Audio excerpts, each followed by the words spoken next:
Another weekend of Premier League action. Chelsea fans clearly the happiest of all fan bases. Manchester United fans not so happy. Arsenal, good victory against Villa, and City ran riot against Ipswich Town. I'll be giving you some quick headlines of what's been happening the last couple of days. Victor Osimhen and also Nicolas Jackson. There's been some back and forth between him and Mikel Obi. But first, let's talk about the weekend games.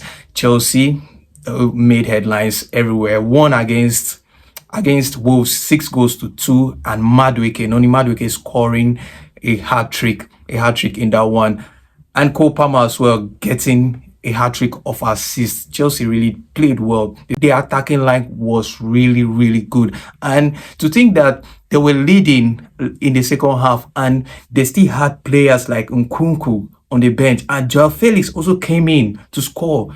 Pedro Neto coming in also to get a beautiful assist. These guys are loaded, very loaded in the attack line. Nicolas Jackson getting a score sheet in the first 2 minutes, and later on, Wolves equalizing. They got ahead again. Wolves is equalized. The defense looked shaky, but in the second half, that was sorted, and they ran riot against Wolves.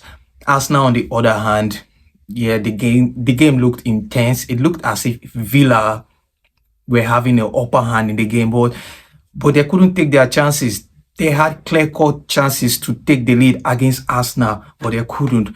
And later on, Arsenal scored. I love the goal.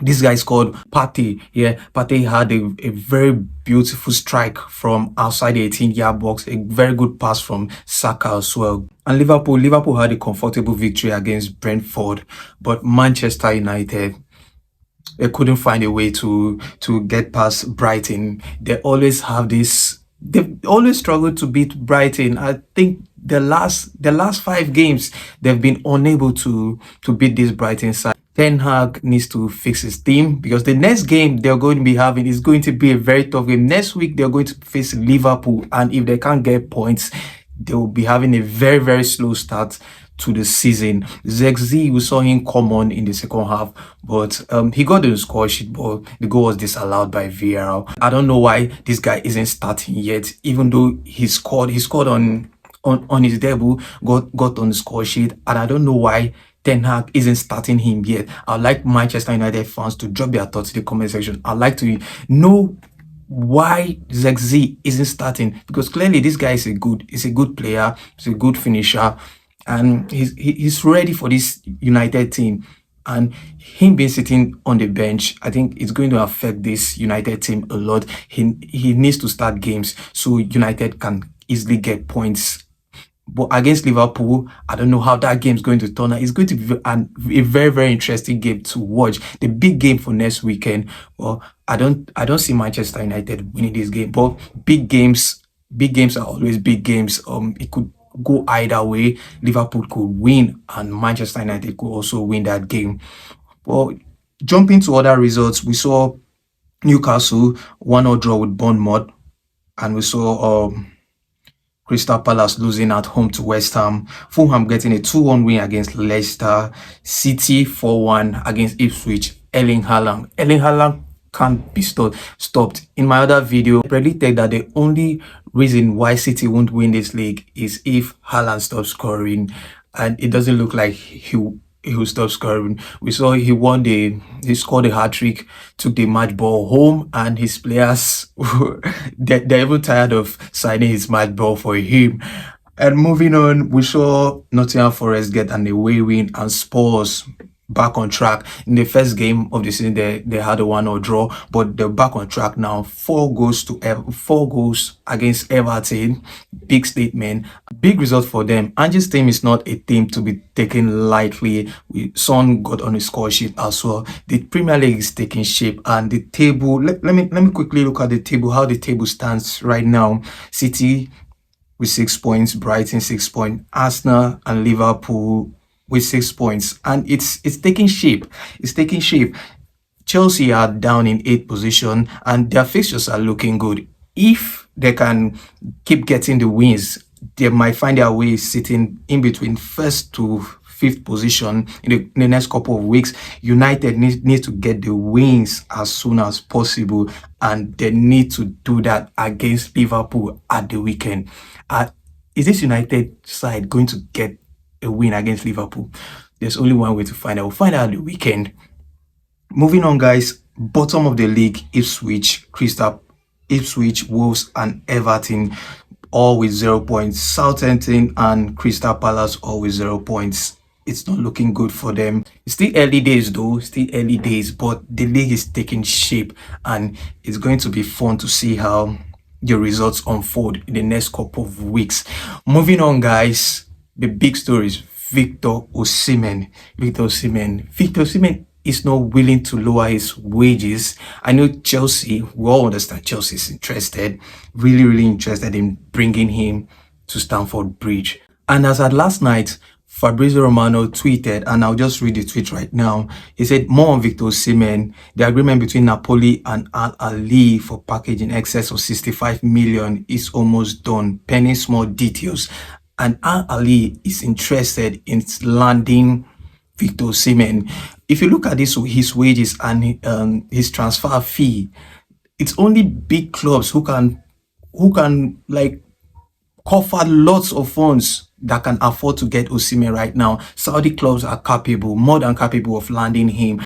Personally, I wouldn't want to see Victor Osimhen leave Europe at the age of 25. Too early for him to leave Europe. He still has lots to accomplish in Europe, and he's a talented goal scorer. I think it's time for him to think deep. He could lower his wages. There's no big deal there. Lower your wages, go to a big European club. He had a chance to move to PSG, didn't turn out well, and now Chelsea are in for him, but he still wants his wages. Chelsea are keen on having him, but he still wants his wages. Now Ahly are in, and he's insisting, according to Fabrizio, he's insisting on the wages. Let me read that out quickly. But no agreement with Osimhen so far, as Nigerian striker wants an important salary plus key detail release clause to be included. So subsequently, Fabrizio quoted a tweet, and he read this. He wrote this: Victor Osimhen is not accepting Ahly proposals as required.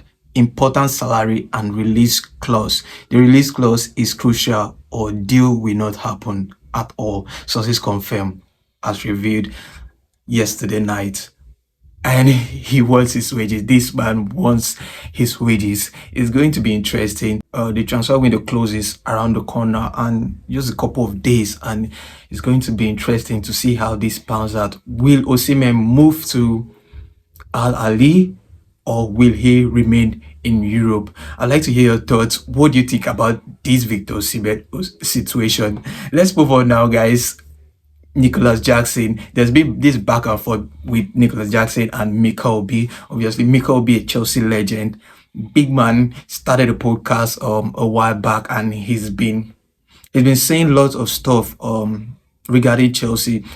So before the start of the season, Mikel has been pushing for Chelsea to land Victor Osimhen, and he insists, and a lot of us will also agree, and I bet you also agree, that Nicolas Jackson, he doesn't look like the right man to man the number 9 position for Chelsea, because he misses lots of goals. Lots of 1v1 chances. Last season, he missed lots of 1v1 chances, and sometimes he takes his chances. He still had 14 goals and assists, if I'm not mistaken, for Chelsea, and against Wolves, he opened scoring. After opening scoring, he ran to Instagram and he replied Mikel Obi. He wrote this on his story at Mikel John Obi: shut your mouth, don't talk shit, we're killing ourselves for Africa.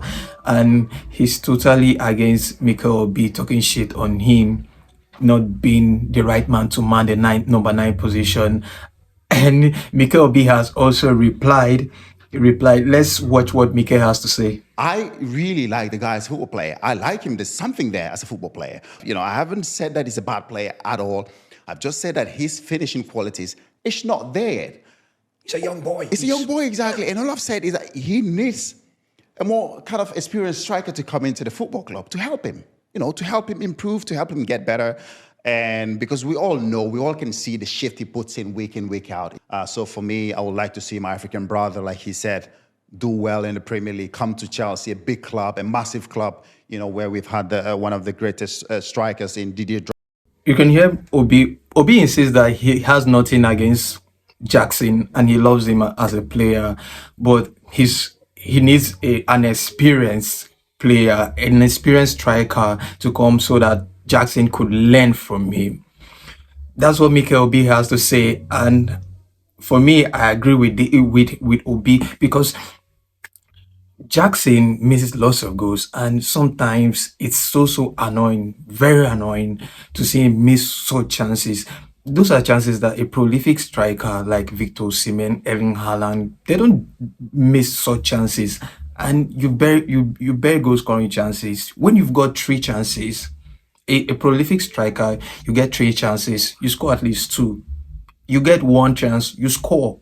But it takes Jackson at least five chances to score twice. Sometimes it takes him like 6, 7 before he scores. And I think I agree with Obi to an extent. And I see some persons that have been lashing on Nicolas Jackson for telling the legend John Obi Mikel to shut up. I think tell you lashing at Jackson on his reply to Obi, you can't tell him how to react. He was attacked by Obi, and him telling Obi to shut up is not totally wrong. Not totally wrong. Obi opened the door for that for that conversation, and he's getting what he asked for. He's going to get replies. They'll be back and forth, and it's going to be interesting to see how this unfolds. And Obi says if Jackson continues to score week in, week out, he'll stop talking about him. But let's see how that goes. I'd like to hear your thoughts on this issue also. Drop your comments in the comment section, and I'd like to know from you, where do you think Osimhen should end up at the end of the transfer window, Europe or Saudi Arabia? Let me hear your thoughts in the comment section. If you're new to the channel, don't forget to like, smash the subscribe button, support your boy, help me reach 10,000 subscribers at the end of this year. So guys, see you in the next one. Cheers.